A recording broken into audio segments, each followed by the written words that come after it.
بسم الله الرحمن الرحيم. مرحبا بكم مشاهدينا الكرام من أعماق القلب وصميم الفؤاد.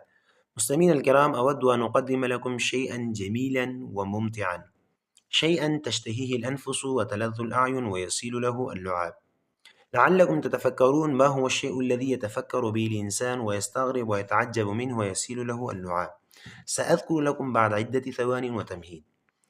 مستمعينا الكرام، لعلكم رأيتم وسمعتم أن الإنسان عندما يعمل في مكان فيشعر بتعب وإرهاق في عمله، ونحن أيضا من الإنس ومهنتنا وعملنا التدريس والدراسة ونمارسها كل يوم، فنحن أيضا نشعر بتعب وإرهاق في أعمالنا اليومية.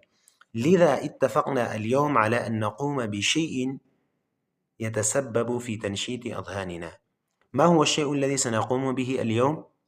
هي المأدبة، الطعام الذي يصنع لدعوة يقال له المأدبة.